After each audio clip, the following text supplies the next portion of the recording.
আল্লাহ রাব্বুল আলামিন বলেন, বান্দা মৃত্যু থেকে তুমি পালিয়ে বেড়াও, কিন্তু মৃত্যু তোমাকে একদিন পাকড়াও করবেই করবে। দুনিয়ার এই ক্ষণিকের জীবনে কবরের উপরের অংশ আমরা দেখি, নিচের অংশ আমরা দেখি না। কবরের উপরের অংশটা আমরা দেখি চাক্ষুষ্মান আমাদের কাছে। মৃত্যু এমন একটা পাত্রের নাম। ইমাম শাফিঈ রাহিমাহুল্লাহ তিনি নসিহত করে বলতেন, মান আরাদাল ওয়া'দা ফাল মাউতু ইয়াকফি। যদি কেউ জীবন পরিবর্তন করতে চায়, ওয়াজ নসিহত শুনতে চায়, নিজের হৃদয় পরিবর্তন করে তাকওয়া দিয়ে রাঙাতে চায়, তার জন্য আর কোনো ওয়াজ না শুনলেও হবে। মৃত্যুর ওয়াজ যদি শুনে, মান আরাদাল ওয়া'দা ফাল মাউতু ইয়াকফি, ব্যক্তি যদি এই কথা মনে করে আমাকে মরে যেতে হবে, এই কথা যদি ব্যক্তির মনে থাকে, এই একটা কথা তার জন্য জীবন পরিবর্তনের জন্য যথেষ্ট। হামদান ইয়ালিকু বিজালালিহি ওয়া কামালিহি সুবহানাহু ওয়া তাআলা লাহুল হামদু ফিল উলা ওয়াল আখিরা ওয়া হুয়া আলা কুল্লি শাইইন কাদির। আল্লাহুম্মা ইন্না নুশহিদুকা ওয়া নুশহিদু মালাইকাতাক وحملة عرشك وجميع خلقك أنك أنت الله، فهو الواحد الأحد الفرد الصمد الذي لم يلد ولم يولد ولم يكن له كفوا أحد.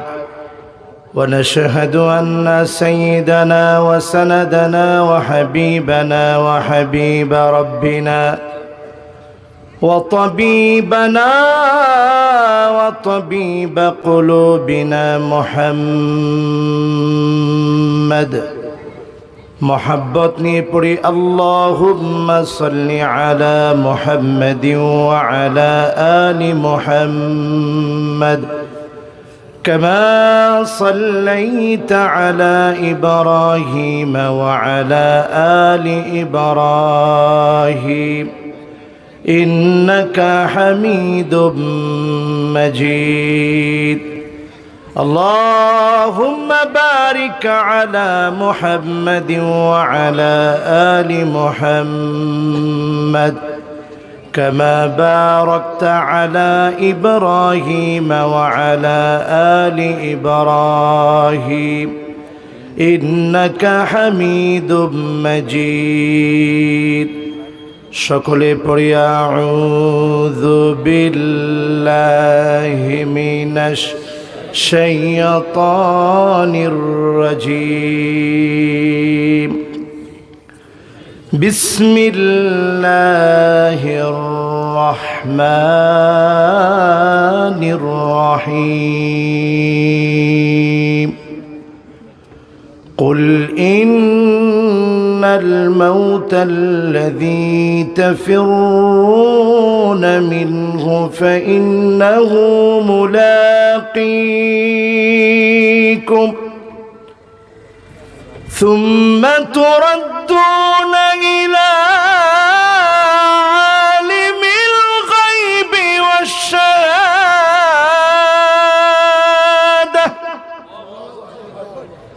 فينبئكم بما كنتم تعملون.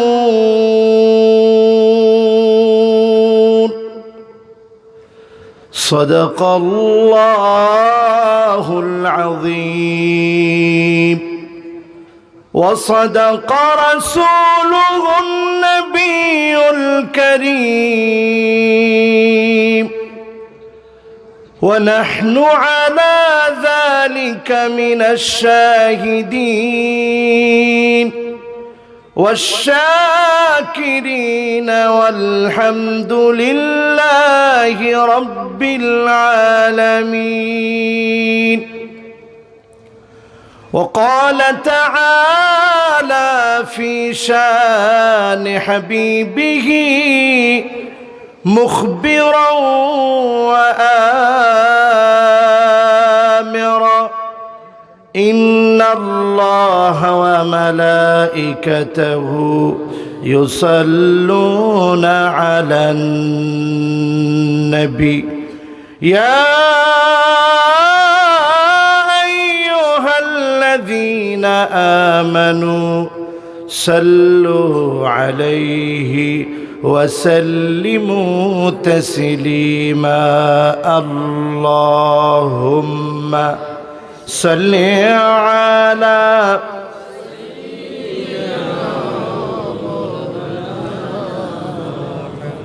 وعلى آل سيدنا مولانا محمد নহে সমাপ্ত কর্ম মোদের অবসর কথা বিশ্রামের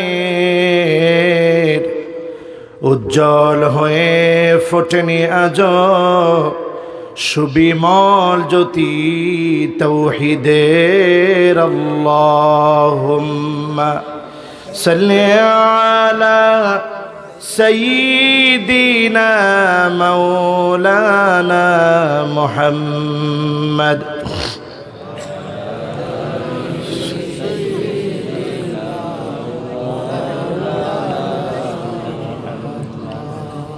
بلغ العلا بكماله كشف الدجى بجماله حسنت جميع خصاله صلوا عليه وآله درفشان نے تیری قطروں کو دریا کر دیا دل کو روشن کر دیا آنکھوں کو بینا کر دیا بلغ العلا بکمالہ کشف الدجى بجمالہ حسنت جمیع خصالہ صلوا علیہ وآلہ قدر غرامی واجب الاحترام সম্মানিত উপস্থিতি বোলাডহর জামে মসজিদের উদ্যোগে আয়োজিত আজকের এই পহেলা ফেব্রুয়ারিতে তাফসিরুল কোরআন মাহফিলের সম্মানিত সভাপতি হযরত মাওলানা আব্দুল গফফার সাহেব রায়পুরি সাহেব,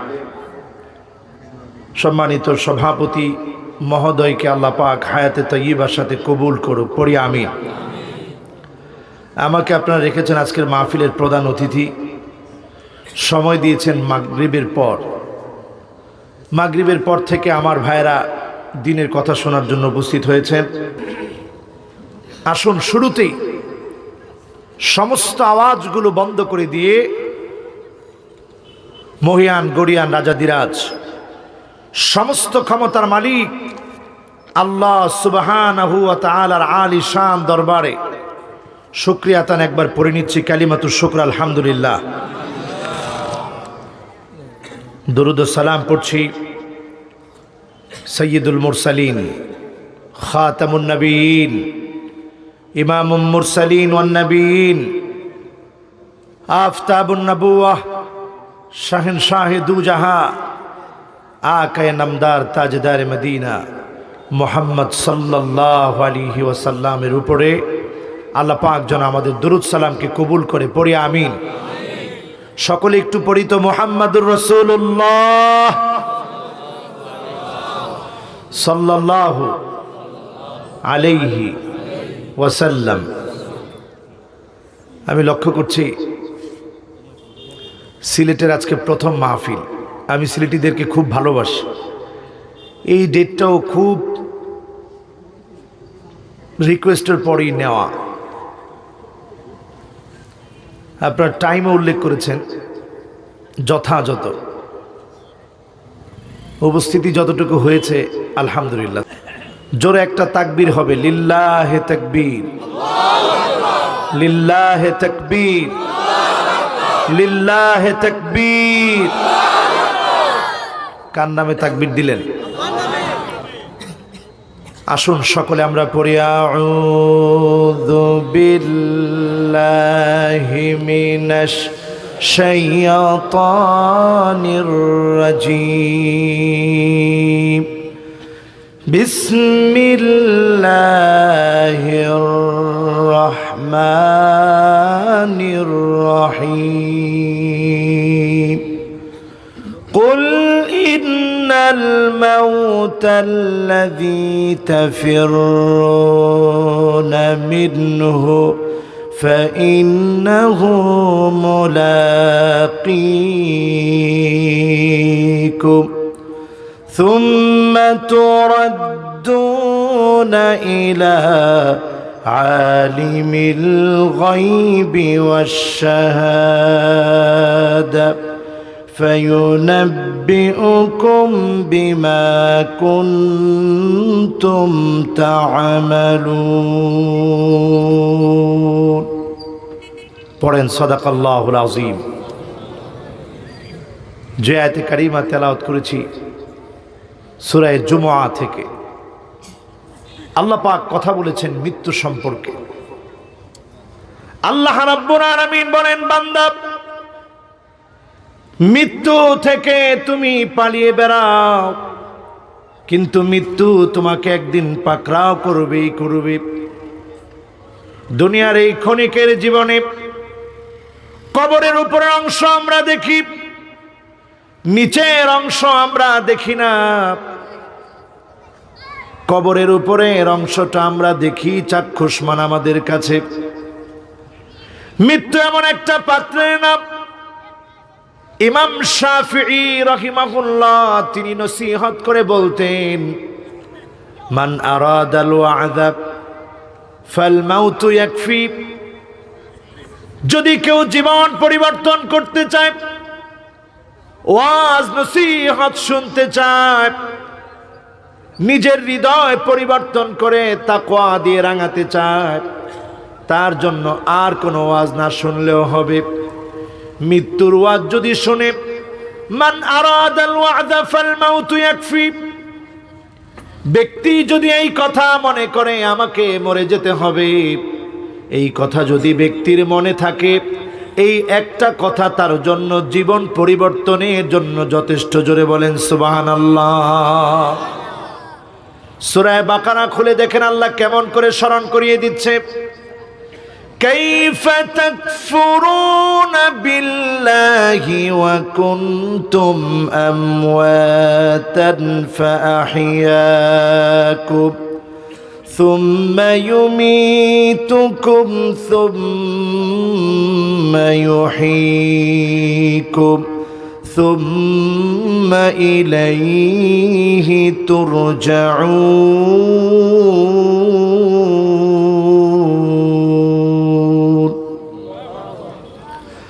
আল্লাহ রাব্বুল আলামিন বলে, বান্দা কেমন করে অস্বীকার করো আমি আল্লাহকে?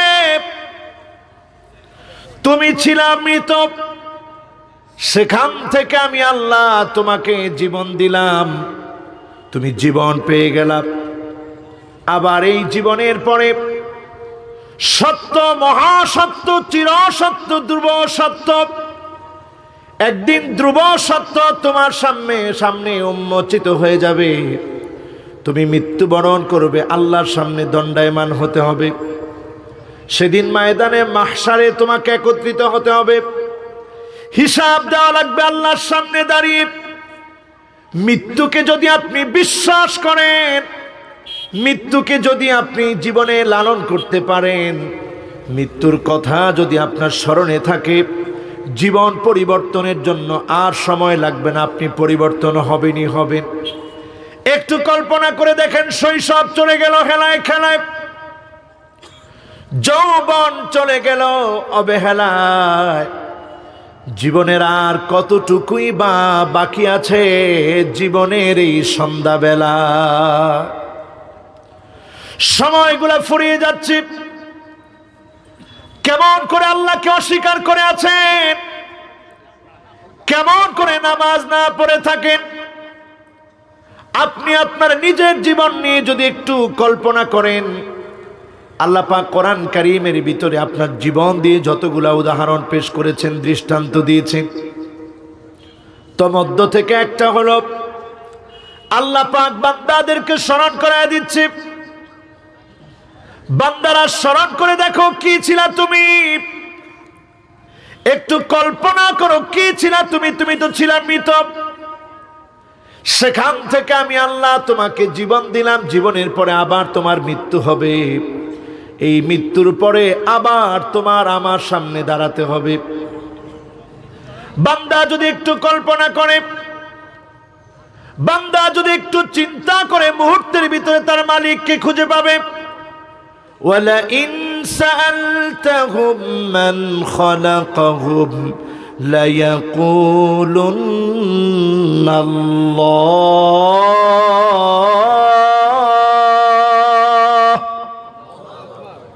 যদি জিজ্ঞাসা করা হয় কে তোমাকে সৃষ্টি করেছে, উত্তর আসবে কে?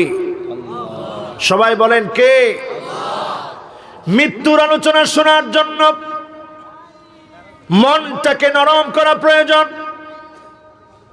বিশ্ব নবীর জীবনীর দিকে তাকায় দেখেন, ইন্তেকালের মাত্র 10 দিন বাকি।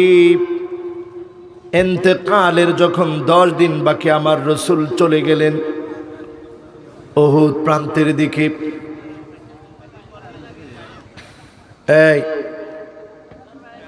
আলোচনার বিষয় দিছে মৃত্যু, পিছনে দাঁড়ায় কথা বলে। মৃত্যুর আলোচনার বিষয় দিলে একেবারে পিনপন সাইলেন্ট থাকতে হবে, একটা আওয়াজও হওয়া যাবে না, কারণ মৃত্যু এটা খুবই চিন্তার বিষয়। আসলে একটু যারা রাস্তায় দাঁড়িয়ে আছেন আসেন, একটু আসেন, দেখেন সময় কিন্তু চলে যাচ্ছে। আমি এখানে চাইলেও কিন্তু বেশি সময় দিতে পারবো না, কারণ আমার সময়টা প্যাকেটিং। একটু যারা রাস্তায় দাঁড়িয়ে আছেন আমার ভাইরা, এই কোট পরা আসো, মাশাআল্লাহ সবাই আসেন। মাহফিলের ভলান্টিয়ার, তোমাদের দায়িত্ব বাইরে না করলেও হবে, আজকে তোমরা ভিতরে চলে আসো, ওয়াজ শুনতে হবে। জোরে একটা তাকবীর দেন তো, বলেন তো আল্লাহু আকবার। এই তো সুন্দর একটা পরিবেশ। দেখেন যারা শুনতেছে তারা কত সুন্দর মনোযোগ নিয়ে বসা আছে, আর যারা কথা বলতেছে ওরা কথার ভিতরে তো মজা। ব্যাস, এবার আমরা মনোযোগী আছি তো সবাই পুরোপুরি? যারা পুরোপুরি মনোযোগ, চিৎকার করে বলি তো আল্লাহু আকবার। মাশাআল্লাহ, হয় না? আবার বলি আল্লাহু আকবার। এবার মুরব্বীরা একটু থেমে যান, যারা ইয়ং আছো, একেবারে বিয়ে শাদী করো নাই, তোমরা বলো তো আল্লাহু আকবার। দেখেন মুরব্বী করে সারা, দেখছেন যুবকরা কত আগানো। এবার মুরব্বীরা যারা বিয়ে করছেন আপনারা বলেন তো আল্লাহু আকবার। দেখেন বিবাহিত গুলার অবস্থা দেখেন, অবিবাহিতরা দেখেন মাহফিল ভরে গেছে, বিবাহিতরা এখনো ঘরে। এবার তোমরা আরেকবার শুনে একটু লজ্জা দিয়ে দাও তো ইয়ংরা, তোমরা বলো তো আল্লাহু আকবার। এবার মুরব্বীরা আপনারা বলেন আল্লাহু আকবার। কিরে অবস্থা বুঝছেন তো? তাইলে আমাদের দেশে যে কি গণ বিপ্লব ঘটতেছে, আলহামদুলিল্লাহ। তরুণগুলা সব মাহফিলে চলে আসতেছে। কি মনে করছেন এটা? এরা আমাদের কলিজার টুকরা, এরা আমাদের মহব্বতে। আজকে যদি এদেরকে আমরা একটু বুকে নিতে পারি, আমার বিশ্বাস আগামীর পৃথিবীতে মুসলমান নেতৃত্ব দিবে, ওই নেতৃত্ব কেউ তোমরা ফিরিয়ে রাখতে পারবে না, ঠিক না? বা ঠিক? সেই নেতৃত্বের জন্য যে সমস্ত যুবকগুলো আজকে তৈরি হচ্ছে, এরা তো এই মাহফিলের যুবকেরা, ঠিক কিনা? বলেন ঠিক কিনা? আমার যুবকেরা সব বসেছে, এখন দেখেন আর আওয়াজও নাই, এখন শুধু আমরা মূল আলোচনায় যাব। ইন্তেকালের 10 দিন পূর্বে বিশ্ব নবী আমার উহুদ পাহাড়ের সামনে চলে গেলেন। যেই উহুদ পাহাড়ের সামনে 70 জন সাহাবী শুয়ে আছে, সেই শহীদদের কথা বিশ্ব নবী স্মরণ করলেন। 70 জন সাহাবীর কথা স্মরণ করে বিশ্ব নবী চোখ থেকে পানি ছেড়ে দিলেন। বিশ্ব নবী সেই মুহূর্তে পড়ছিলেন, আসসালামু আলাইকুম দারা কওমিন মুমিনিন আতাকুম মা তুআদুন গাদাম মুআজ্জালুন وإنا إن شاء الله بكم لاحقون। 70 জন যেই সাহাবীরা দিনের জন্য শহীদ হলে নিজের বুকের তাজা রক্তগুলা জমিনের মধ্যে ঢেলে দিলে, আজকে আল্লাহর শান্তি তোমাদের উপরে বর্ষিত হোক, শান্তি তোমাদের উপরে বর্ষিত হোক। আল্লাহর ওয়াদা তোমরা পুরাপুরি পেয়েছ, আল্লাহ পাকের ওয়াদাগুলা তোমরা সাক্ষাৎ লাভ করেছ। অচিরেই আমি নবী দুনিয়া থেকে বিদায় নিব, তোমাদের সঙ্গে আমি নবীর সাক্ষাৎ হয়ে যাবে। ইন্তেকালের 10 দিন পূর্বের ঘটনা। বিশ্ব নবীর মন বলছিল বেশি দিন আর দুনিয়ায় থাকবো না, দুনিয়া থেকে বিদায় নিতে হবে। সাহাবায়ে কেরামকে ডেকে বিশ্ব নবী বলছিলেন, মান কানাত মিন কিবালি মাজলামা, কারো উপরে যদি সামান্য পরিমাণ জুলুম করে থাকি, নির্যাতন করে থাকি, ফালিয়াক্তাস মিন্নি ক্বাবলাল কিসাস ইয়াউমাল কিয়ামাহ, আল্লাহর কাছে একদিন জবাব দিতে হবে, আল্লাহর সামনে দণ্ডায়মান হতে হবে। আল্লাহর সামনে দাঁড়ানোর আগে, দণ্ডায়মান হওয়ার আগে তোমাদের উপরে যদি জুলুম করে থাকি, নির্যাতন করে থাকি, নিপীড়ন করে থাকি, আমার কাছ থেকে প্রতিশোধ নিয়ে নাও, আমার কাছ থেকে প্রতিশোধ গ্রহণ করো।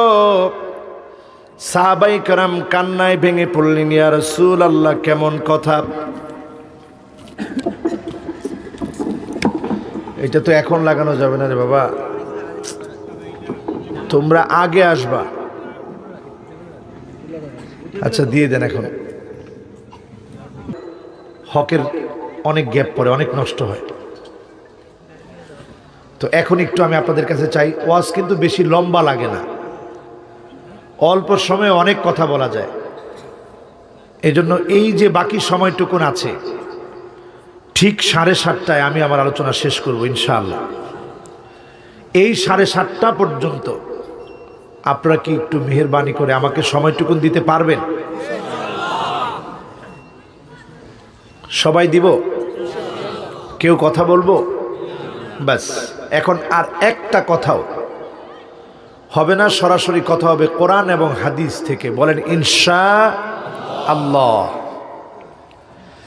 বিশ্বনবী সাহাবায়ে কেরামদেরকে ডাকলেন, ডেকে বললেন, ও সাহাবীরা শোনো, মান কানাত মিন কিবালি মাজলামা, কারো উপরে যদি সামান্য পরিমাণ কোনো জুলুম আমি করি, আমাকে শুধরে দিও, আমার কাছ থেকে প্রতিশোধ নিও। সাহাবায়ে কেরাম কান্নায় ভেঙে পড়লেন, ইয়া রাসূলুল্লাহ কেমন করে এই কথা আপনি বললেন, আপনার কাছ থেকে প্রতিশোধ নিব, আপনি নিজে না খেয়ে আমাদেরকে খাইয়েছেন। এমন নবী ছিলেন আরামায়েশ তিনি করেন নাই। ঘুম থেকে জাগ্রত হওয়ার পরে পিঠের ভিতরে চাটায়ের দাগগুলা পড়ে থাকতো।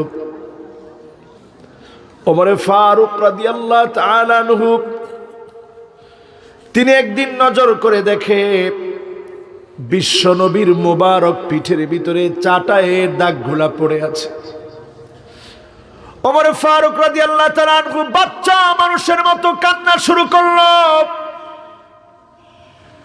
আল্লাহর হাবিব বললেন, মা ইউবকিকা ইয়া ওমর, ওমর কোন জিনিস তোমাকে কাঁদায়, কেন তোমার চোখে পানি?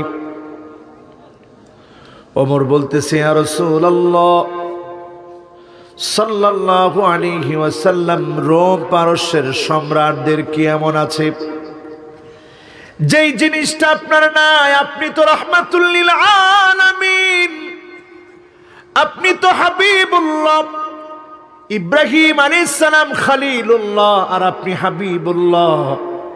স্বয়ং আল্লাহ আপনাকে খুশি করতে চায়, আনন্দিত করতে চায়। আপনি ঘুম থেকে উঠলে চাটায়ের দাগগুলা পিঠের মধ্যে পড়ে থাকে। আমি ওমর দেখে সহ্য করতে না পেরে কাঁদতেছি। আল্লাহর হাবিব বললেন, ওমর কেঁদো না, আমাদের জন্য যিনি জান্নাতের দুয়ার খুলে দেবেন তিনি কে? আমরা ছিলাম মৃত, সেখান থেকে আল্লাহ জীবিত করেছেন।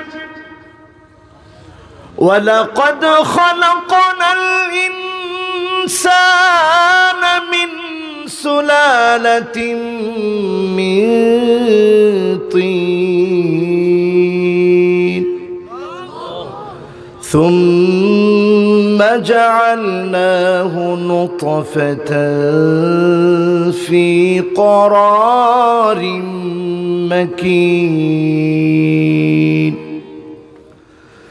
ثم خلقنا النطفة علقة فخلقنا العلقة مضغة فخلقنا المضغة عظاما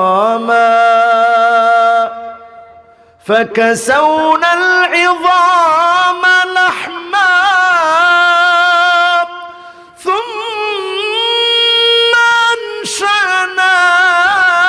خلقا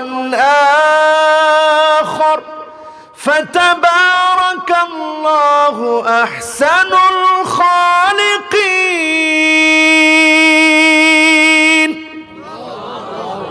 কার কথা?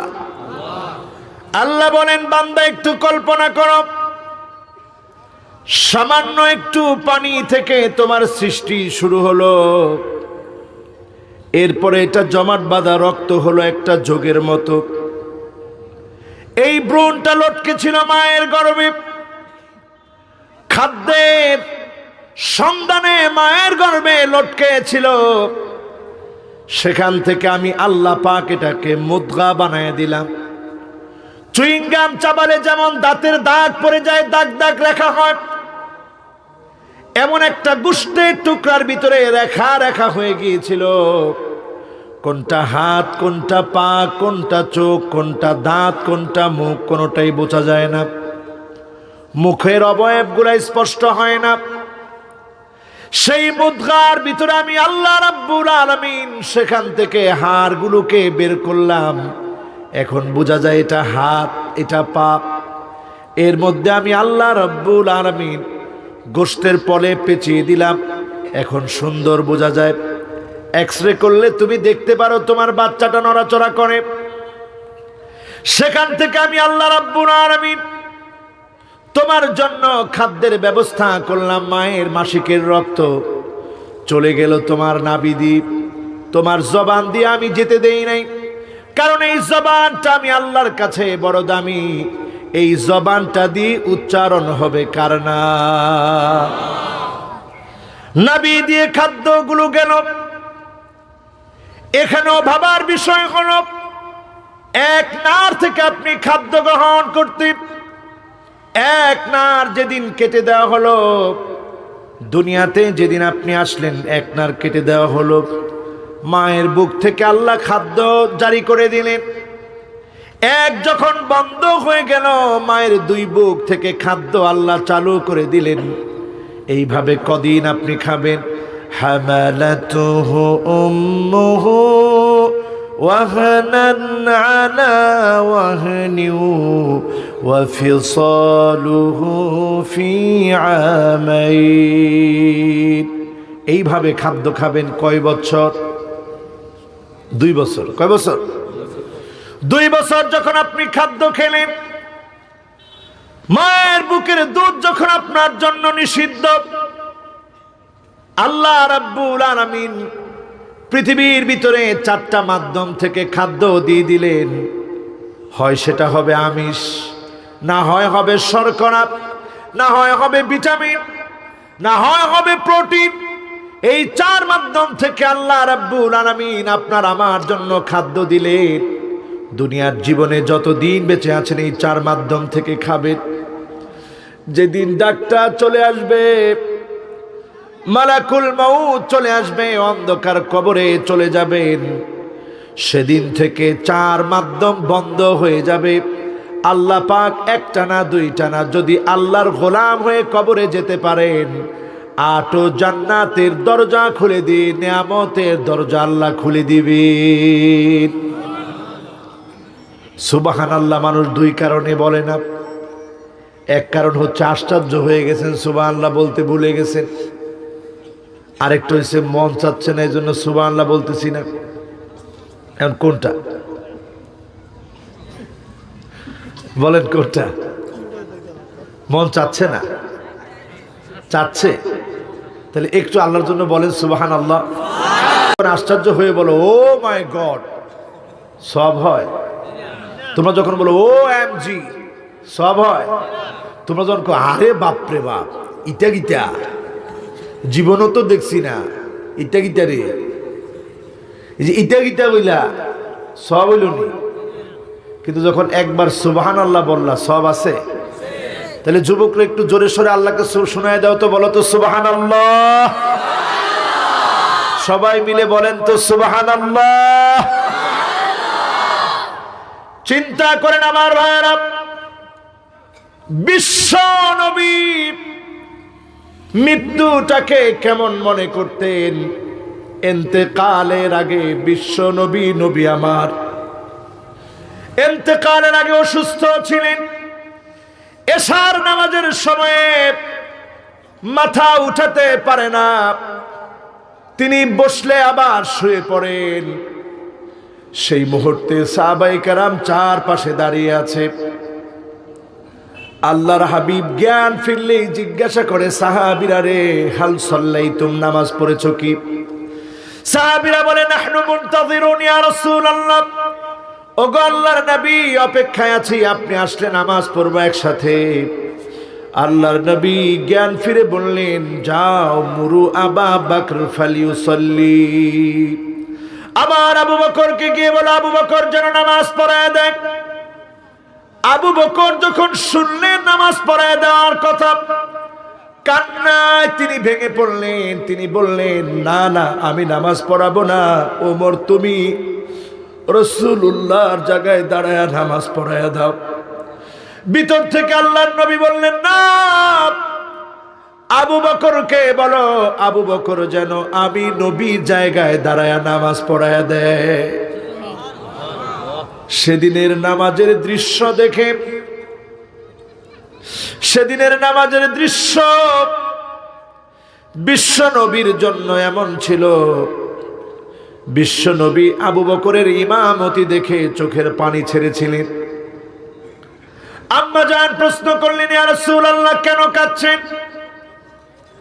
আজকে তো কান্নার দিন না, কেন কাঁদতেছেন? আল্লাহর নবী বললেন, আয়েশা রে, তুমি জানো না, যখন নামাজ পড়তে সেজদা দিয়েছিলাম, আমার মোবারক গর্দানের উপরে কাফেরগুলা ভুঁড়ি চাপিয়ে দিয়েছিল। ভুঁড়ির কারণে আমার দম বন্ধ হয়ে যেতে নিয়েছে। ওই বুড়ি সরানোর পর্যন্ত কেউ ছিল না। আমার মেয়ে ফাতেমা সরিয়েছে, তোমার আব্বা আবু বকর সরিয়ে দিয়েছে। আর আজকে তাকায় দেখতেছি নামাজ হচ্ছে বাধা দেওয়ার মতো কেউ নাই। এটা আমার দুঃখের কোনো কান্না না, এটা আমার আনন্দের কান্না। বিশ্ব নবী পর্যন্ত ইন্তেকালের আগে আয়েশা সিদ্দিকা রাদিয়াল্লাহু তাআলা আনহার দুইটা রানের উপরে মাথা দেওয়া ছিল, এইভাবে করে আয়েশা ধরেছিলেন। মিসওয়াকের দিকে তাকিয়ে আল্লাহর নবীর মহব্বত দেখে আয়েশা নিজে চিবিয়ে দিলেন। রাসূল ইন্তেকালের আগে মিসওয়াকটা চিবানোর মতো ক্ষমতা ছিল না। চিন্তা করেন, আদম হচ্ছে সফিউল্লাহ,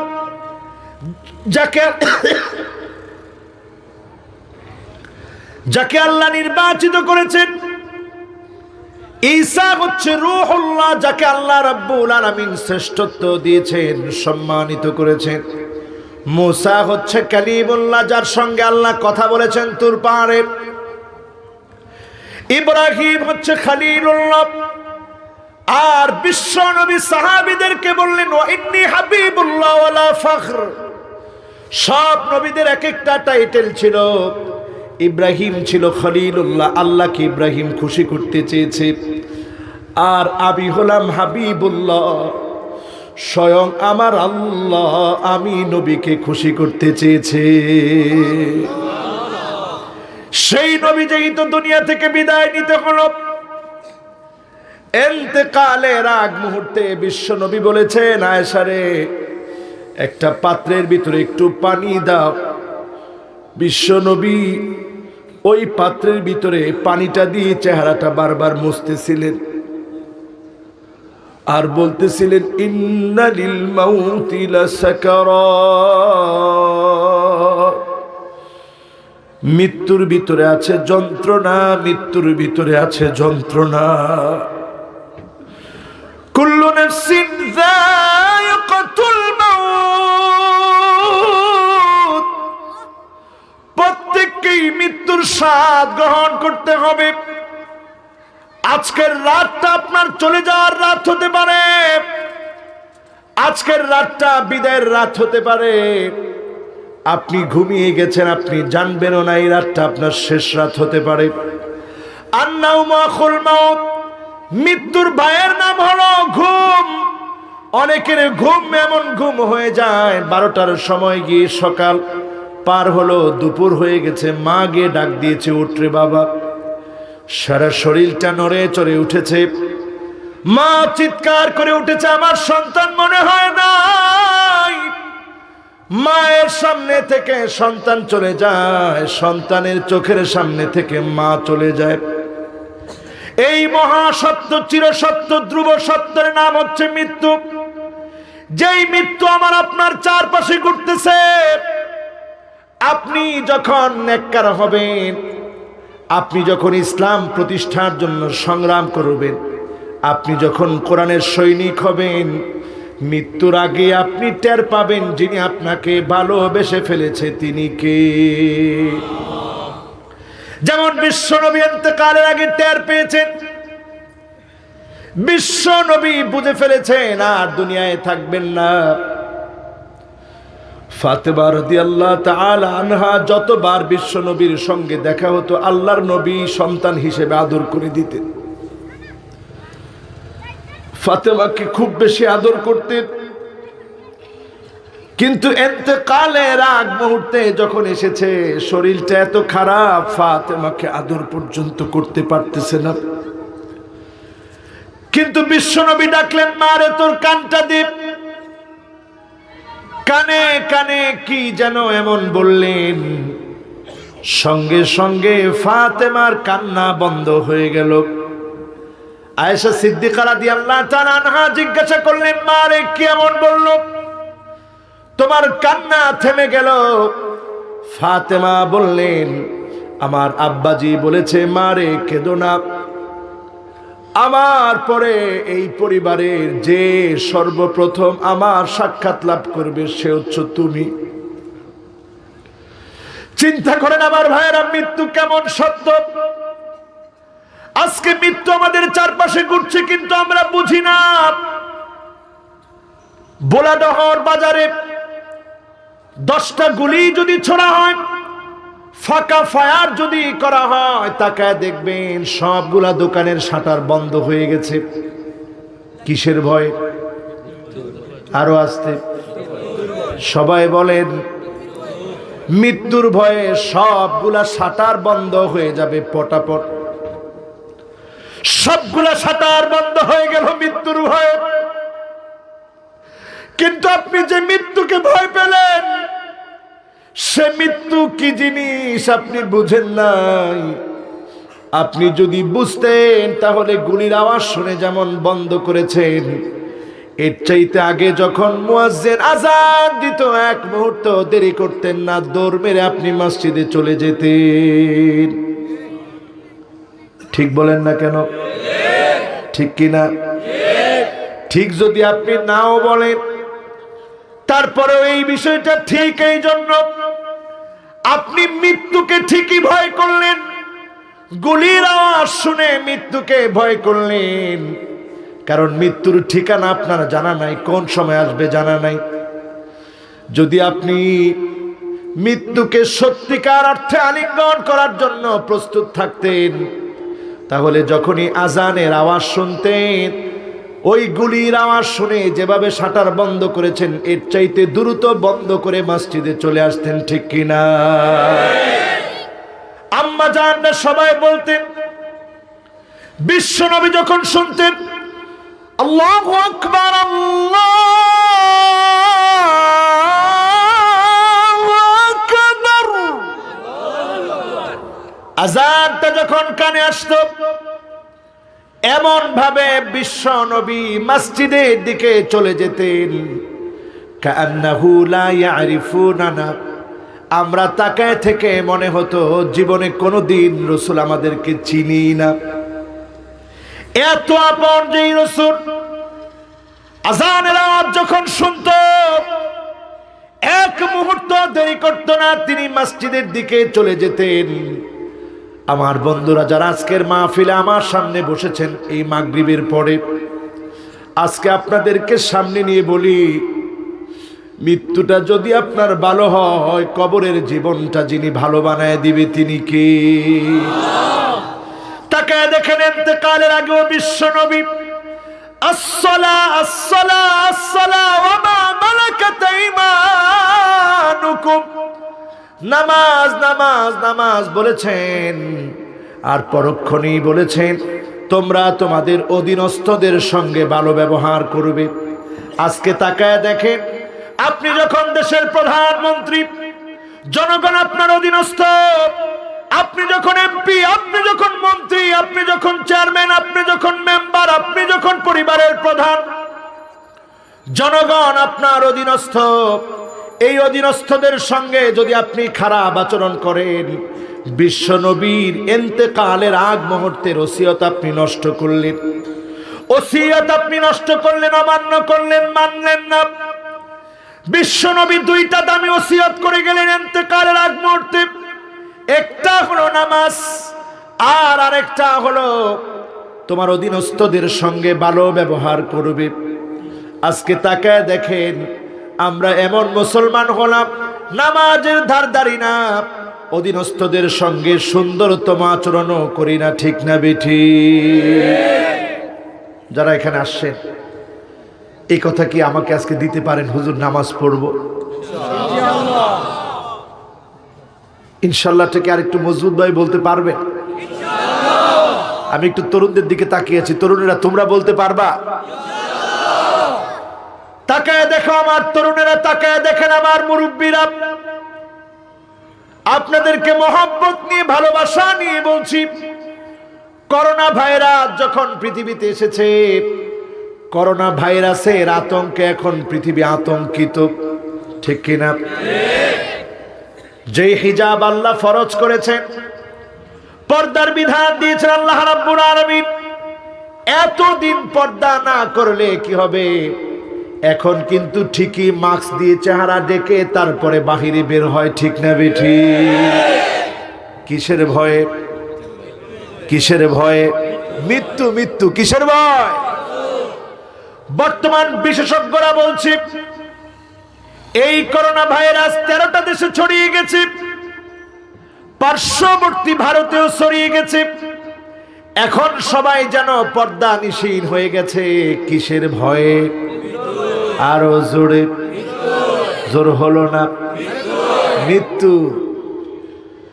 এই ভাইরাস যদি ছড়িয়ে যায়, পৃথিবী থেকে 700 কোটি মানুষের মতো মারা যাবে। 700 কোটি, সরি 7 কোটি, 700 না, 7 কোটি, 6 কোটি থেকে 7 কোটি মানুষ পৃথিবী থেকে মারা যাবে। করোনা ভাইরাসের কারণে 6 থেকে 7 কোটি মানুষ পৃথিবী থেকে মারা যাবে। চিন্তা করেন, এই একটা ভাইরাস আসার কারণে মানুষ এখন মৃত্যুর ভয়ে একেবারে আতঙ্কিত, ঢেকে ঢুকে চলতেছে, প্লাস্টিক লাগায় চলতেছে। কোনো কিছুর ভিতরে স্পর্শ করলেও এই ভাইরাস এখানে লেগে যাবে, এখানে আরেকজন স্পর্শ করলে তাকেও মৃত্যু পেয়ে যেতে পারে। অথচ আমার ভাইরা, করোনা ভাইরাসকে আপনি ভয় পাওয়ার আগে মৃত্যুর প্রস্তুতি নিয়েছেন কিনা চিন্তা করা দরকার ছিল। একজন সাহাবী প্রশ্ন করলো, মাতা সাআ, কিয়ামত কবে হবে?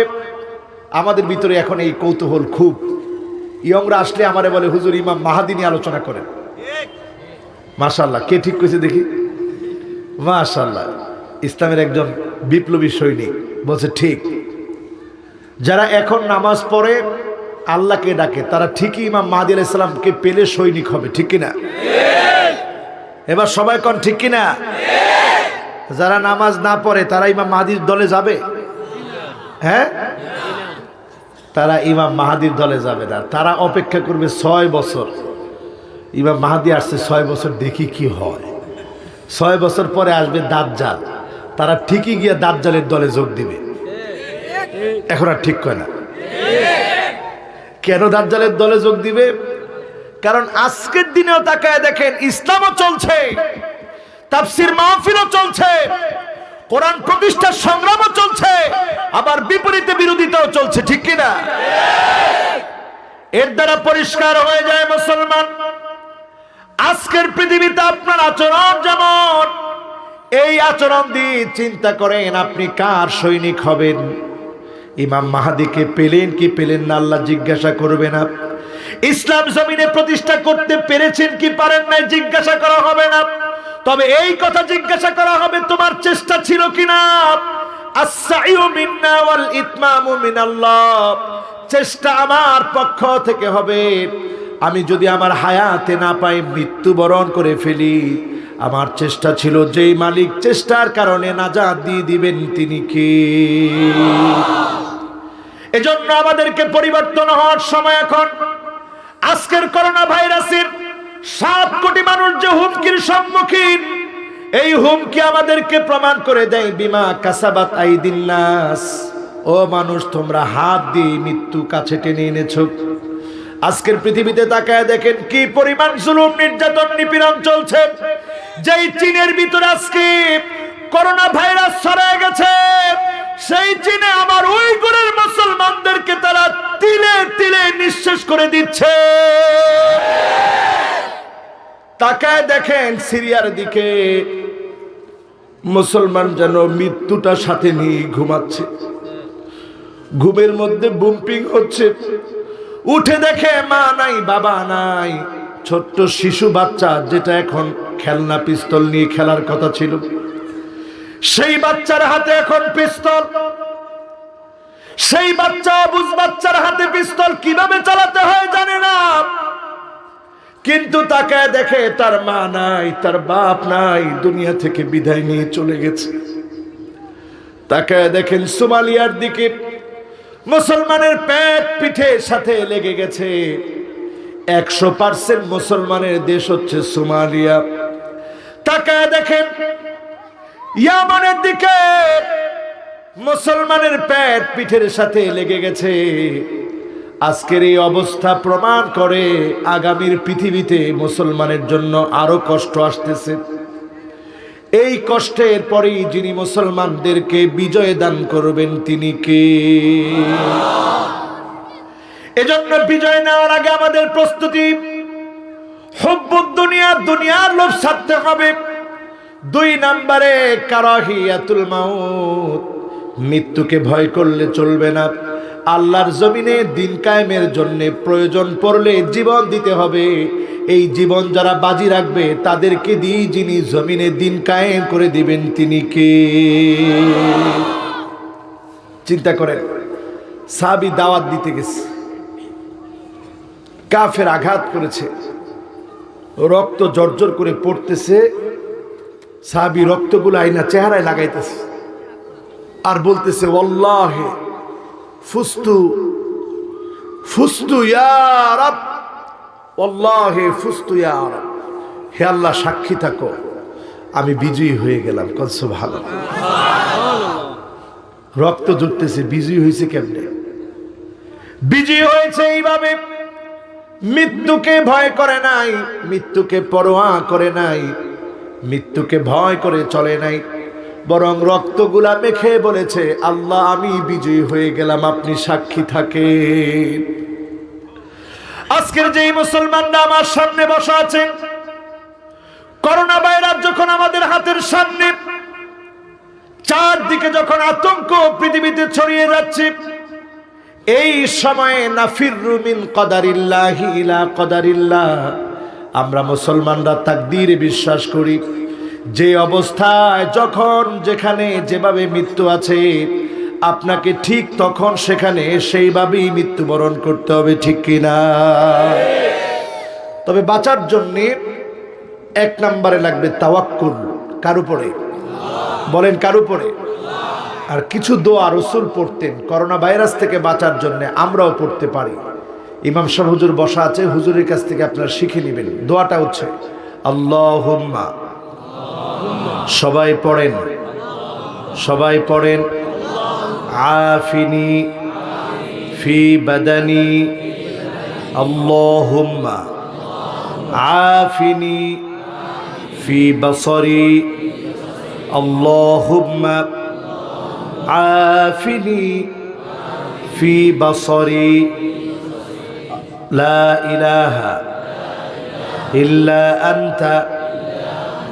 আবার পড়েন আল্লাহুম্মা আফিনি ফি বাদানি, আল্লাহুম্মা আফিনি ফি সামঈ, আল্লাহুম্মা আফিনি ফি বাসরি, লা ইলাহা ইল্লা আনতা।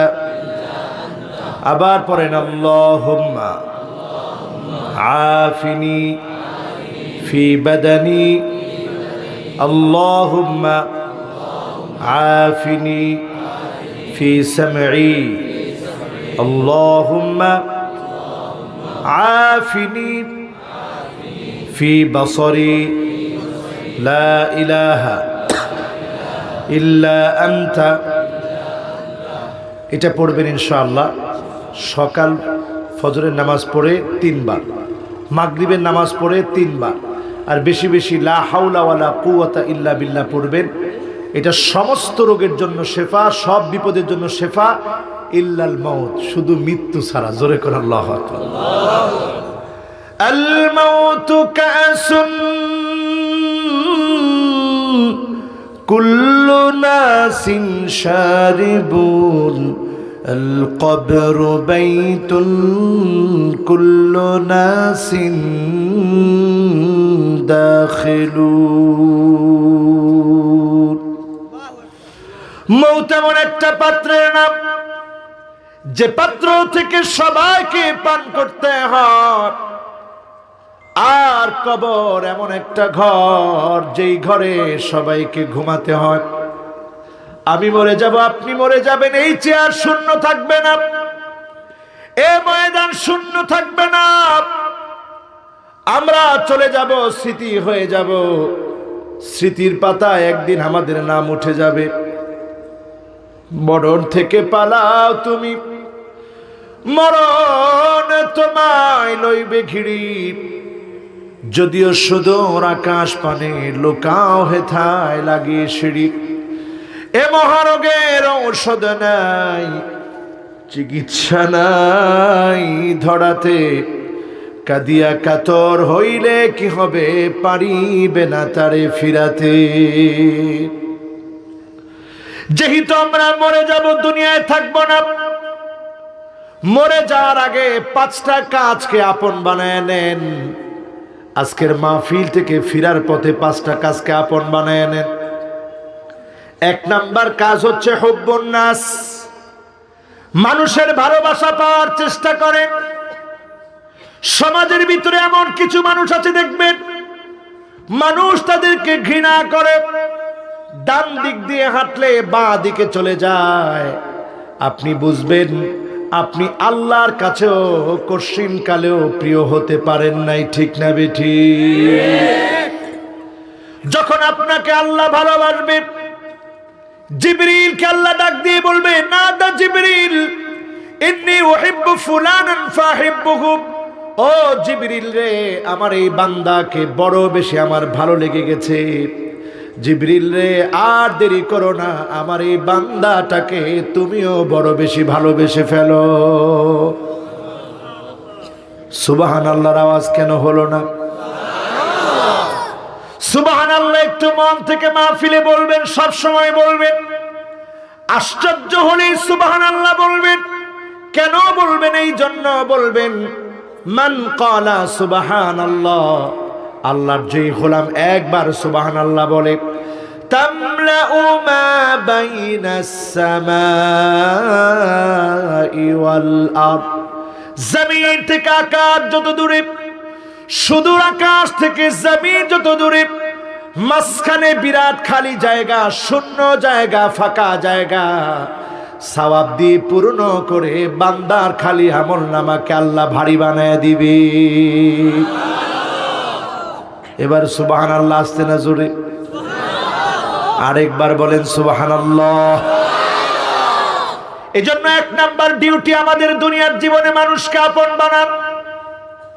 যে লোকটা ফজরের নামাজে যায়, ফজরের মুসল্লিদেরকে আপন বানায়।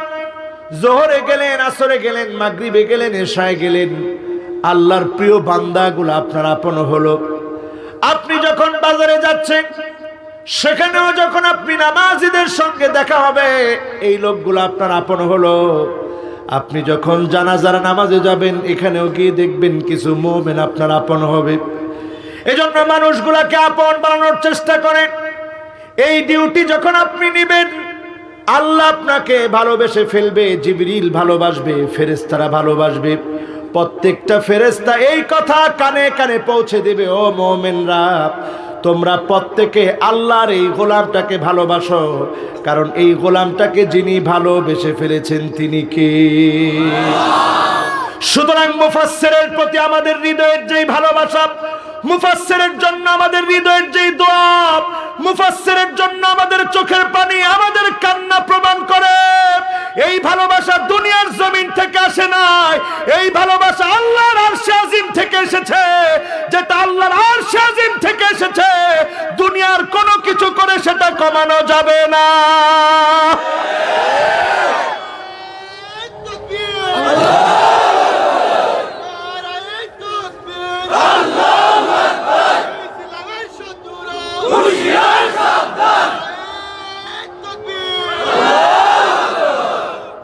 দুই নম্বরে আমার ভাইরা, হুব্বুস সামাইল কোরআন। এই কোরআন এখন আমার সামনে, আজকে তাকায় দেখেন, এই কোরআনটা আমরা বুকে লালন করি, বুকে ধারণ করি, মহব্বত করি, কোরআন তেলাওয়াত করি।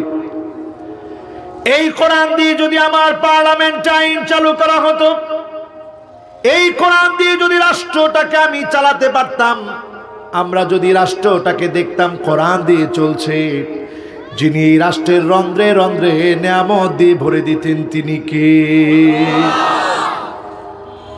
সেদিন ইটালিতে বিমান আকাশের উপরে, আমরা ইনশাল্লাহ এখানে আজান দিব, অসুবিধা নেই, ইনশাল্লাহ আজান হবে, এখানে নামাজও হবে। আপনারা আছেন তো? আমরা 5টা ডিউটি বলবো ইনশাআল্লাহ। এই ডিউটিগুলো বলে আমাদের আলোচনার ইতি টানবো। বলি ইনশাআল্লাহ। চলতেছে কত নাম্বার? সবাই বলি 2 নাম্বার, বাকি আছে 3টা। হুব্বুস সামাইল কোরআন, কোরআনকে ভালোবাসতে শিখেন মুসলমান। কেমন করে কোরআনকে ভালোবাসতে হয় চিন্তা করেন। সেদিন বিমান হঠাৎ করে ইঞ্জিনের ত্রুটির কারণে ইঞ্জিন বন্ধ, যান্ত্রিক ত্রুটি দেখা দিয়ে বিমান যখন বন্ধ হয়ে গেছে, পাইলট বলেছে একটু পরেই বিমানটা ক্র্যাশ করবে। এখন প্যারাশুট দিয়ে হয় নামতে হবে, নেমেও কয়জন বাঁচবে?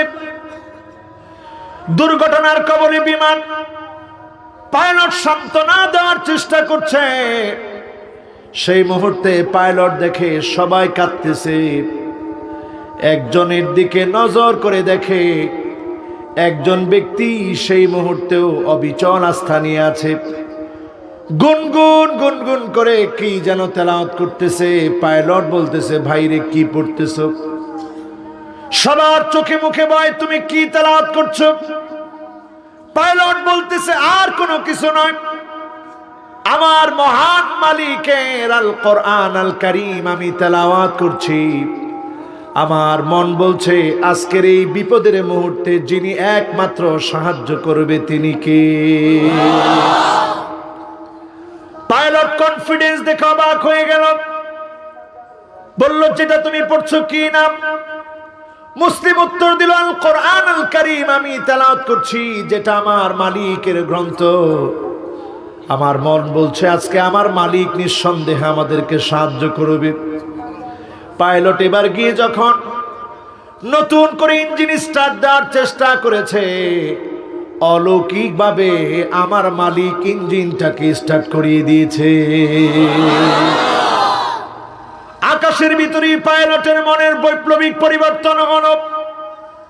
পাইলট চিন্তা করলো বিমান ল্যান্ড করতে দেরি হবে, আমি কালেমা পড়তে দেরি করব না। যখন বিমান ল্যান্ড করেছে, পাইলট এসে হাত চেপে ধরে বলতেছে, ভাই রে আর দেরি করতে চাই না, এখনই তুমি কালেমা পড়ায় আমাকে মুসলিম বানায়া দাও। আফামান শারাহাল্লাহু সাদরাহু লিল ইসলাম ফাহুয়া আলা নূরিম মির রাব্বিহ। ইসলামের জন্য যার বক্ষকে উন্মুক্ত করা হয়, ইসলামের জন্য যাকে আল্লাহ কবুল করে, সেই লোকটাই ইসলামের জন্য, দ্বীনের জন্য মুজাহিদ হিসেবে আল্লাহর কাছে কবুল হয়। সেই লোকটাই নামাজি হয়, সেই লোকটাই দিনদার হয়, সেই লোকটাই কোরআনওয়ালা হয়। যে লোকটা নামাজে যায় না, আপনি নিজেকে যত ভালো মনে করেন, আল্লাহ কিন্তু আপনাকে ভালো মনে করে না, ফেরেশতারা আপনাকে ভালো মনে করে না, আল্লাহর সৃষ্টিকুল আপনাকে ভালো মনে করে না। আপনি যদি নামাজি হন, দিনদার হন, আল্লাহ আপনাকে ভালো মনে করে, কারণ হেদায়েতের উপরে যিনি প্রতিষ্ঠিত করে দিয়েছেন তিনি কে? এজন্য কোরআন পড়তে রাজি। দেখেন, আমরা মৃত্যু নিয়ে আজকে কথা বলছি। আমরা তো ছিলাম মৃত, সেখান থেকে আল্লাহ জীবিত করলেন, পৃথিবীতে আসলাম। আসার পরে কিন্তু আল্লাহ রাব্বুল আলামিন আমাদের কণ্ঠে ওম শান্তি ওম দেয় নাই, দিছে? হরে হরে হরে কৃষ্ণ কৃষ্ণ কৃষ্ণ দেয় নাই। আল্লাহ পাক আমার আপনার কণ্ঠের ভিতরে আল্লাহ রাব্বুল আলামিন হুরুফ ইল্লাত, যেই হুরুফে ইল্লাত মানে হচ্ছে ত্রুটিযুক্ত হরফ সমূহ, আলিফ ওয়াও ইয়া, মুখস্থ আছে তো আপনাদের? এই আলিফের মধ্যে জবর দিলে হয় আপ, অ এর মধ্যে জবর দিলে হয় ওয়া, ইয়ার মধ্যে জবর দিলে হয় ইয়া। বাচ্চা যখন কান্না করে, পৃথিবীর কোন ভাষাবিদ এই কথা জানে না, কারো পক্ষ থেকে এটা আবিষ্কার হয় নাই, কেউ আপনার মুখের ভিতরে এটা জারি করে দেয় নাই, বরং আমার মালিক আপনি বড় হয়ে এই কোরআন পড়বেন, এজন্য হুরুফে ইল্লাত ত্রুটিযুক্ত হরফগুলার উচ্চারণ আপনার কান্নার ভিতরে দিয়েছে। ওয়াও ওয়াও ওয়াও বলে বাচ্চারা কাঁদে, ঠিক না বেঠি? কখনো চিন্তা করছেন এটা? আমিও চিন্তা করিনি, চিন্তা করলাম কবে, কিছুদিন আগে হিন্দু এক পণ্ডিতের বক্তব্য শুনছিলাম। আমি মাঝে মাঝে শুনি, কারণ তারা কি বলে এটার উত্তর তো রেডি করতে হবে, রেডি করা দরকার আছে না? হিন্দু পণ্ডিতের নাম হচ্ছে সাত গুরু। আপনি ইউটিউবে সার্চ দিলে দেখবেন মুছ এত বড় বড়, দাড়িও এত বড় বড়, বিশাল বড় বড় দাড়ি, অনেক বড় পণ্ডিত। সে তার এক বক্তব্যে বলতেছে, ঈশ্বর সর্বপ্রথম মানুষের জবানে নাকি যে সহজ শব্দটা উচ্চারণ করিয়ে দিয়েছে সেটা নাকি ওম। আমি চিন্তা করলাম, হারে সর্বনাশ, ওম যদি 2 বছরের একটা বাচ্চারে বলতে বলা হয়, বাচ্চা বলবে? বলবে? পারবে? উচ্চারণ করতে পারবে? আরে আমরা বলতে গেলেই তো কঠিন হয়ে যাও ওম। তা আমি চিন্তা করলাম, আসলে আল্লাহ দিছে কি? বাইবা দেখলাম, কি রে, হরফগুলোর নাম হরুফি ইল্লত হইল কেন? ত্রুটিযুক্ত হরফ কেন? কারণ দাঁত পড়ে গেলেও ওয়াও জবর ওয়া বলা যায়, ইয়া জবর ইয়া বলা যায়, আলিফ জবর আ বলা যায়। এজন্য ত্রুটিযুক্ত হরফগুলা বাচ্চা উচ্চারণ করতে পারে। ক্ষুধার যন্ত্রণায় বাচ্চা যখন ওয়া করে কাঁদে, ওয়াওয়ের উচ্চারণ আল্লাহ রাব্বুল আলামিন দিয়ে রেখেছে, আল্লাহ বুঝিয়ে দিয়েছে। ওয়ালাকাদ ইয়াসসারনাল কুরআনা লিযিকরি ফাহাল মিন মুদ্দাকির। এই কোরআন আমি সহজ করে দিয়েছি। এজন্য 2 নাম্বার কাজ হচ্ছে কোরআনকে আপন বানাতে হবে। আমরা অনেকেই মনে করি কোরআন শুধু তেলাওয়াত করবেন, তেলাওয়াত করলে তো সব হবে। শুধু তেলাওয়াতের জন্যই আল্লাহ কোরআন পাঠায় নাই, আল্লাহ পাঠিয়েছে এই কোরআন পড়বেন, এই কোরআন বুঝবেন, এই কোরআন মানবেন, এই কোরআন দিয়ে রাষ্ট্রটাকেও চালাবেন। ঠিক না বেঠিক? الذين آتيناهم الكتاب يتلونه حق تلاوته। দেখেন তেলাওয়াতের কথা আল্লাহ কইছে হক আদায় করে। তেলাওয়াতের অর্থ দেখবেন ডিকশনারির ভিতরে, লিসানুল আরব খুলবেন, ডিকশনারি সার্চ দিবেন। এখন তো সহজ যুগ, গুগলে ঢুকে আজকে যাওয়ার সময় ডিকশনারিটা সার্চ দিবেন। তেলাওয়াত শব্দের অর্থ হচ্ছে আল ইত্তিবা। ইত্তিবা মানে হচ্ছে অনুসরণ করা, অনুকরণ করা, পিছনে চলা। কোরআন যেটা বলেছে তার পিছনে যখন আপনি মুসলমান ছুটবেন, কোরআন যে রাজনীতির কথা বলেছে, কোরআন যে অর্থনীতির কথা বলেছে, কোরআন যে সমাজনীতির কথা বলেছে, কোরআন যেভাবে রাষ্ট্র পরিচালনার কথা বলেছে, আপনি যখন মানবেন তখন কোরআনের অনুসরণ হবে। ঠিক না বেঠিক? এখান থেকে আমরা অনেক দূরে। এটা বললেও অনেকে চিন্তা করবে, কি রে হুজুরে কয় কি?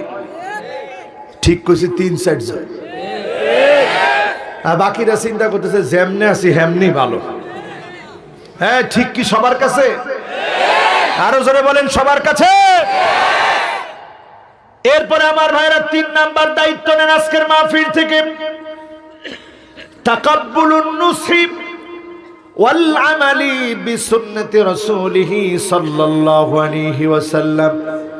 বিশ্ব নবীর সুন্নাত যখন আপনি আঁকড়ে ধরবেন, নবীর সুন্নতকে যখন আপনি ভালোবাসবেন, মৃত্যুর আগে আপনি টের পাবেন যিনি আপনাকে ভালোবেসে ফেলেছে তিনি কে।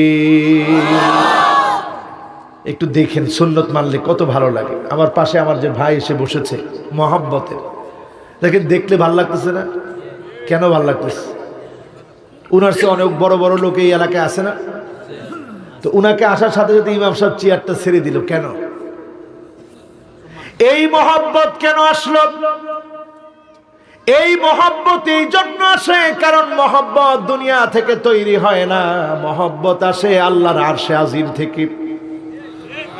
আমার মতো ছোট্ট একটা মানুষ আসার পরে, মাগরিবের পরে আপনারা কথাগুলা শোনার জন্য এসেছেন। এই মহব্বত দুনিয়া থেকে আসে নাই, এই মহব্বত যার কাছ থেকে এসেছে তিনি কে? রাসূলুল্লাহর সুন্নাতকে ভালোবাসতে শিখেন আমার ভাইয়েরা। নিজেদের সমস্ত ক্ষেত্রে রাসূলুল্লাহর সুন্নাহ অ্যাপ্লাই করেন। পরিবারের সুখ নাই, সুন্নাহ অ্যাপ্লাই করেন।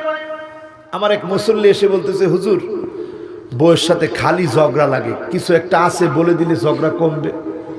আমি কাজ কয় কি? আমি কি রসুল যা করছে তা কইরেন তাহলে আসবে। কয় কি হুজুর? আমি কি আজকে গিয়ে আমগো ভাবিরে খাওয়াই দিয়ে। কয় হুজুর কি করে এটা? এটা কি সম্ভব?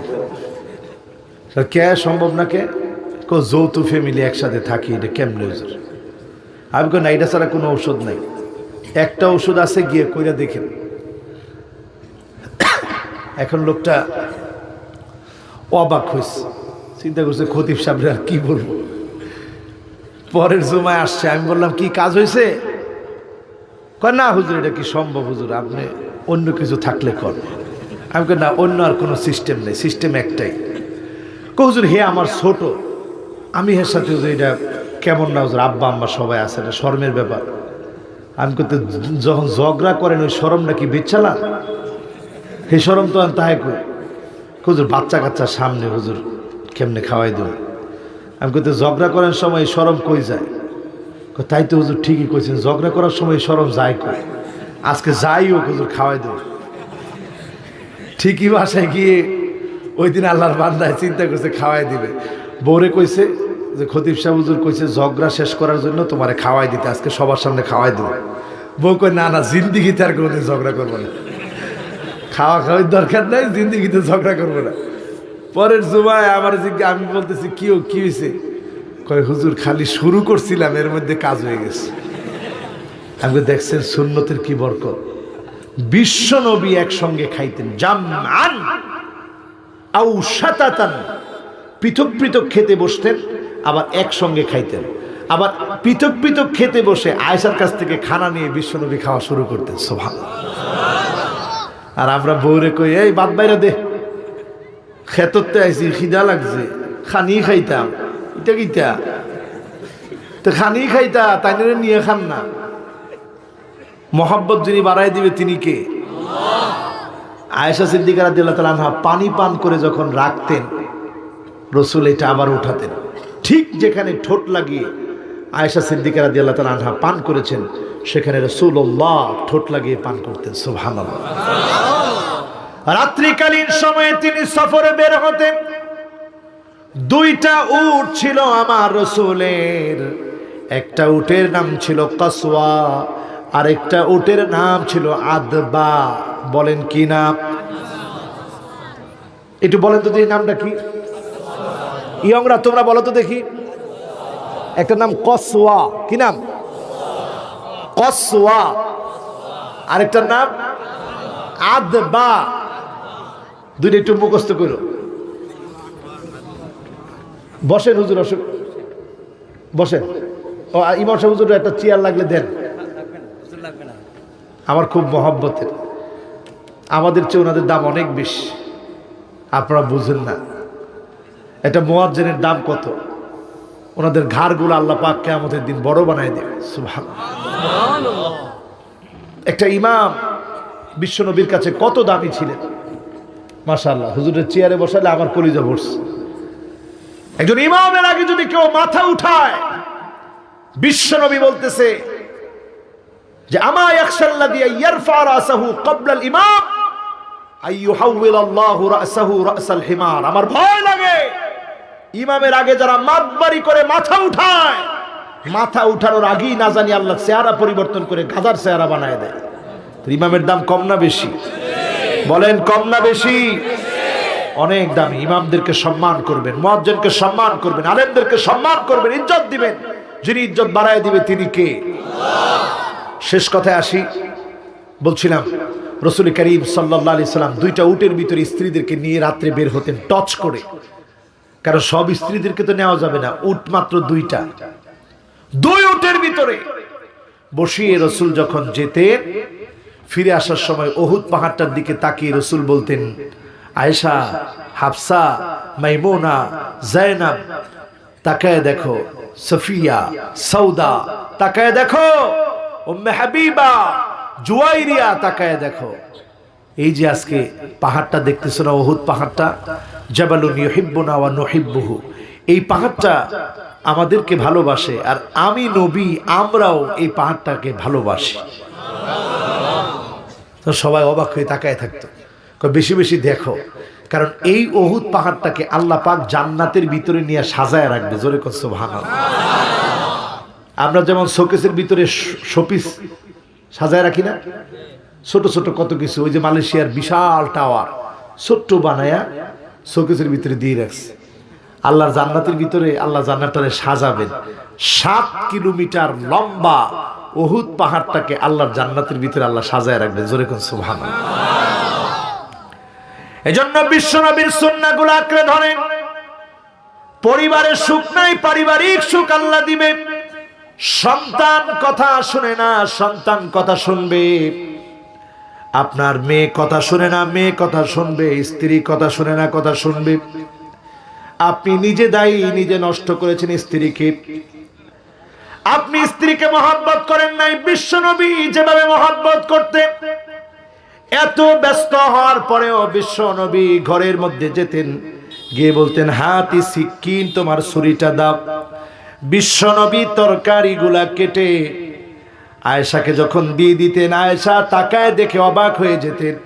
বিশ্বনবী হওয়ার পরেও স্ত্রীদেরকে সাহায্য করার জন্য চলে এসেছে। আর আপনি এসে কোন কি খাটের তলে লাডি আছে দেখে রাইস কেমনে ফিডান ফিডাই মহব্বত হইব। ঘরের ভিতরে চালু করে দিয়েছেন স্টার জলসা, জি বাংলা, স্টার প্লাস আর কালার টিভি। টিভির এই চ্যানেলগুলা যখন চলে আসছে, কিসের মহব্বত! মাশাআল্লাহ। আমার ভাইয়ের জন্য আমি অপেক্ষামান ছিলাম। ওয়ালাইকুম সালাম ওয়া রাহমাতুল্লাহ। আলহামদুলিল্লাহ, রব্বনা ইউবারিক ফিহি, বলেন আমিন। আপনাদের সকলকে আল্লাহ কবুল করুক, পড়ি আমিন। যারা আজকের মাহফিলে এসেছেন, শেষে আরো 2টা বিষয় বলি। সেই বিষয় হচ্ছে আল ইবতিলা, পরীক্ষা আসবে আল্লাহর পক্ষ থেকে। এই পরীক্ষাটা বিভিন্ন রকম হতে পারে। কাউকে আল্লাহ সম্পদ দিয়ে পরীক্ষা করেন, কাউকে আল্লাহ সম্পদ নিয়ে পরীক্ষা করেন, কাউকে আল্লাহ সন্তান দিয়ে পরীক্ষা করেন, কারো কাছ থেকে সন্তান নিয়ে আল্লাহ পরীক্ষা করেন। সূরা তুরের 21 নম্বর আয়াতটা পড়বেন, ভাববেন।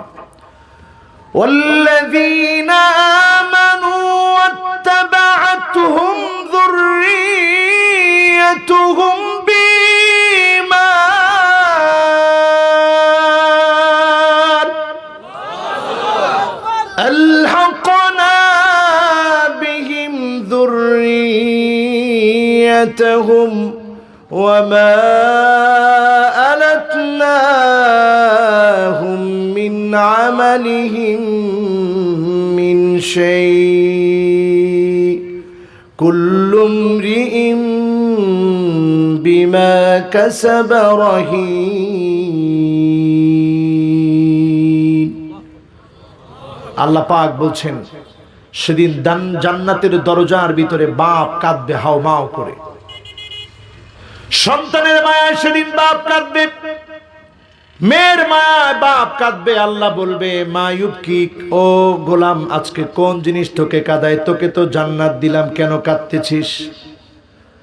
সেদিন জান্নাতি বলবে, আইনা উসরাতি, কোথায় আমার স্ত্রী, কোথায় আমার সন্তান, কোথায় আমার মেয়ে? আল্লাহ বলবে, আলহাকনা বিহিম যুররিয়াতাহুম, আজকে তার পরিবারটাকে মিলায়া দাও। সেদিন লোকটা তাকায় দেখবে সন্তানের গায়ের ভিতরে জাহান্নামের পোশাক, মেয়ের গায়ে জাহান্নামের পোশাক, স্ত্রীর গায়ে জাহান্নামের পোশাক। আপনি নিজে যখন ইমানদার হয়েছেন, আমলী হয়েছেন, নামাজি হয়েছেন, আপনার পরিবারকে নামাজি বানান, দিনদার বানান, ইমানের পথে দাওয়াত দেন, পরিচালিত করেন। যদি না করেন, সেদিন আপনি কাঁদবেন, কান্নার রেজাল্ট হবে না। আর যদি আপনার সন্তানদেরকে নেককার বানান, আমলি বানান, দিনদার বানান, ওয়ামা আলাতনাহুম মিন আমালিহিম মিন শাই, আল্লাহ বলবে, বান্দার কোনো কিছু কমানোর দরকার নাই, তার পরিবার পরিজনকেও তার সঙ্গে জান্নাতি বানায়া দাও। সর্বশেষ হুসনুল খাতিমা, আপনি মৃত্যুর আগেই টের পাবেন আল্লাহ আপনাকে মহব্বত করে কিনা, যেমনটা টের পেয়েছে ওমরে ফারুক রাদিয়াল্লাহু তাআলা আনহু। বলেন আল্লাহু আকবার। নামাজে দাঁড়িয়েছে আবু লুলু মাজুসি যখন ছুরি মেরেছে, সে অবস্থায় তিনি আলহামদুলিল্লাহ পড়ছিলেন। কারণ বিপদে মুসিবতেও মালিকের প্রশংসা আদায় করতে হয়। তিনি প্রশংসা আদায় করছিলেন, আর ওনার কাছে স্পষ্ট হয়েছিল কোন মুসলমান আমাকে শহীদ করে দেয় নাই, আমার পেটে আঘাত করে নাই, কারণ কোন মুসলমানের মনের ভিতরে আমি ওমরে ফারুক জীবনে কোনোদিন কষ্ট দেই নাই। এমন ছিল আমাদের খলিফারা। এজন্য আমার ভাইরা, জীবনটাকে পরিবর্তন করতে শিখেন, ইসলামটা নিজের জীবনে বাস্তবায়ন করেন। বিশ্বনবী সাল্লাল্লাহু আলাইহি সাল্লাম সাহাবায়ে কেরামের যে আদর্শ আমাদের কাছে রেখে গেছেন, আল্লাহর হাবিব বলেছেন ওয়া আদ্দু আলাইহা বিন নওয়াজিস। নওয়াজিস দাঁত হচ্ছে ভিতরের দাঁত, সামনের দাঁত না। এই দাঁত দিয়ে কোনো কিছু আঁকড়ে ধরলে ছুটে যেতে পারে। এজন্য রাসূল করিম সাল্লাল্লাহু আলাইহি সাল্লাম বলেছেন আলাইকুম বিসুন্নতি ওয়া সুন্নাতা খুলাফাইর রাশিদিন আল মাহদিয়িন ওয়া আদ্দু আলাইহা বিন নওয়াজিস। আমার সুন্নত মানবে, এরপর আমার খুলাফায়ে রাশিদিনদের সুন্নত মানবে। সেই সুন্নাহকে আঁকড়ে ধরবে, সামনের দাঁত দিয়ে নয়, নওয়াজিস দাঁত দিয়ে। এই দাঁত দিয়ে যদি আঁকড়ে ধরা হয়, ছোটানির মতো কোনো শক্তি নাই। এজন্য বিশ্ব নবীর পরে ওমরে ফারুকের আদর্শ আমাদের ভিতরে আনা দরকার। তিনি যখন ক্ষমতা পেলেন, তিনি বললেন ইন্নী উল্লিতু আলাইকুম ওয়া লাস্তু বিখাইরিকুম। আমি তোমাদের চেয়ে ভালো নই, সেরা নই, আমি তোমাদের নেতা নির্বাচিত হয়েছি, যদি কোনো ভুল করি তোমরা শুধরে দিবে।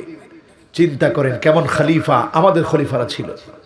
এজন্য যারা সামনে বসেছি, আগামীর বিপ্লব মুসলমানদের বিপ্লব, আগামীর বিজয় হবে মুসলমানদের বিজয়। ইল্লা আদখালাহুল্লাহু কালিমাতাল ইসলাম। প্রত্যেকটা জায়গায় ইসলামের বিজয় হবে। সেই বিজয় নেতৃত্ব দেওয়ার জন্য নিজেদেরকে পরিবর্তন করতে হবে, ঠিক কিনা? আসহাবে কাহফের সে যুবকেরা আমাদের জন্য দৃষ্টান্ত। আমরা সূরা কাহফ শুক্রবারে তেলাওয়াত করি আর মনে করি অনেক সওয়াবের কাজ। বিশ্বনবী বলেছেন আদা আলাহু মিনান নূরি মা বাইনাল জুমআতাইন। এক জুমা থেকে আরেক জুমা পর্যন্ত সূরা কাহফ আপনার জন্য আলোকিত হয়ে যাবে। কিসের আলো? দাজ্জালের ফিতনা থেকে বাঁচার জন্য আলো দেখাবে। বলেন আল্লাহু আকবার। এখন দাজ্জালকে আপনি যদি আজকে পেয়ে যান, কালকে নাও পান, পরের দিন নাও পান, 1000 বছর পরেও যদি না আসে, কোনো অসুবিধা নেই। কত বছর পৃথিবী টিকবে একমাত্র কে জানে? কিন্তু দাজ্জালের ফিতনা এখন চতুর্দিকে আছে না নাই? মিউজিক কার ফিতনা? দাজ্জালের। বেপরদা কার ফিতনা? দাজ্জালের ফিতনা সব দিকে চলছে। এই ফিতনা থেকে বাঁচার জন্য আদালাহু মিনান নূরি মা বাইনাল জুমআতাইন। এক জুমা থেকে আরেক জুমা পর্যন্ত সূরা কাহফ আপনার জন্য যথেষ্ট হবে। তখন আপনি যখন বুঝে বুঝে সূরা কাহফ পড়বেন, সূরা কাহফ মুখস্থ করার চেষ্টা করবেন, অন্তত 10 আয়াত মুখস্থ করবেন। ব্ল্যাক ম্যাজিক, যত ধরনের ম্যাজিক আছে, জাদু আছে, কালো জাদু আছে, সমস্ত বিষয় থেকে এমন একটা তাওয়াক্কুল আল্লাহ আপনার ভিতরে তৈরি করে দিবে। ওই যুবকদের মতো যে যুবকেরা গুহায় আশ্রয় নিল, 309 বছর ঘুমালো। একজন আরেকজনকে জিজ্ঞাসা করতেছে কামলা বিস্তুম, কিরে কয়দিন ঘুমাইছস? কয় একদিন অথবা একদিনের অর্ধেক মনে ঘুমাইছে। ঘুম কিন্তু 309 বছর শেষ। সুবহানাল্লাহ। কয় যদ্দূর ঘুমাইছি, বাজার থেকে গিয়ে কিছু কিনে আনো। খানা আনতে মুদ্রা দিছে। এই মুদ্রা কোথায় পেলে? শত শত বছর আগে। কয় কিসের শত শত বছর আগে? গুহার ভিতরে গেলাম, ঝামেলা আছে, তাড়াতাড়ি খানা পিনা দেয়। কয় না, ঝামেলার কিছু নাই, সব শেষ হয়ে গেছে। জালেমদের পতন হয়েছে, আল্লাহ নেককারদেরকে ক্ষমতা দিয়ে দিয়েছে। জোরে বলেন সুবহানাল্লাহ। এজন্য সূরা কাহফ ভালো করে পড়বেন, বুঝবেন, তাফসীর পড়বেন। আগামীর বিপ্লব মুসলমানদেরই হবে, বলেন ইনশাআল্লাহ। সেই বিপ্লবের অগ্রনায়ক হবে এ সমস্ত তরুণ মুফাসসিররা। আমি নিজেও তরুণ। আল্লাহ যেন আমাদের সকলকে যুগ জমানা পাল্টে দেওয়ার জন্য যারা এই পৃথিবীতে কাজ করবে, সংগ্রামী হবে, তাদের মধ্যে যেন আল্লাহ আমাদেরকে কবুল করে। পড়ি আমিন। আসসালামু আলাইকুম ওয়া রাহমাতুল্লাহি ওয়া বারাকাতুহু।